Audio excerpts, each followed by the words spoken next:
Good afternoon, world. It's Being Willie. Come back to another video. It's a beautiful day. Man, look at that. Okay.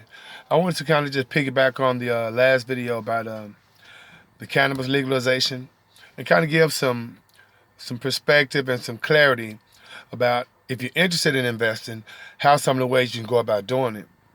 Like I said, I've been doing the research on cannabis and its legalization for the last year and a half, and of course, it's legal in Canada federally, meaning it's recreational and medicinal, and so those companies in Canada are seeing a nice boom and a nice growth.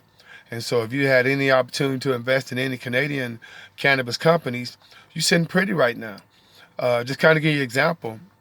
A company called Tilray, last year, it was trading at like $18, $19, $20 a share. And this past year, it got all the way up to $300 a share, $272, $278. And so just imagine if you'd have bought 10,000 or 1,000 or even 100 shares of Tilray at $20 a share, and it got up to $200, $300, you made a nice profit. You dig? Now, of course, it pulled back to, last I checked, like $70-something a share, but even still, that's still like a $40, $50 raise, per share. Another company that I was looking at researching was called Canopy Growth. And last year, Canopy Growth was trading at like $6, $7 a share. Another company I did research on, and now it's trading at like $40 a share, $48 a share. So, I mean, it's a lot of millionaires already, especially if you had the opportunity to invest in these companies last year and you're seeing the growth. I have a couple other companies that I'm doing research on that I'm actually invested in that's doing pretty well.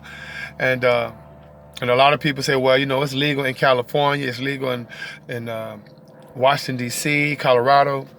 Yes, but the difference is it's not federally legal in the United States.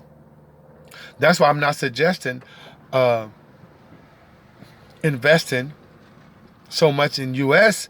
cannabis companies, because those companies right now don't have the ability to get the financing from banks, okay, or financial institutions, due to the fact that marijuana, cannabis, is still a Schedule I drug. So until it's federally legal, that's when cannabis companies will be able to experience growth. That's when they'll be able to apply for financing, so that financing will be able to, help build up their marketing, help build up their production, help, buy property, plant, and property materials and inventory necessary to build up a company. And then, of course, get an IPO. And the IPO is what they call an initial public offering. That's when private companies go public. And they either on the NASDAQ, the New York Stock Exchange, okay, the Dow Jones, S&P 500, are the indexes that follow all these companies. But right now, your company's going to be private right now because they don't have the money right now to actually build. But there's some really, really good companies out there. But I'm holding off on the U.S. companies. But Canadian companies, Mexico, okay, it's a lot of international companies right now that are out there for the taking. So I just kind of wanted to give you a different perspective, let you know what's going on about the cannabis and investing, and I'll be coming back with more information.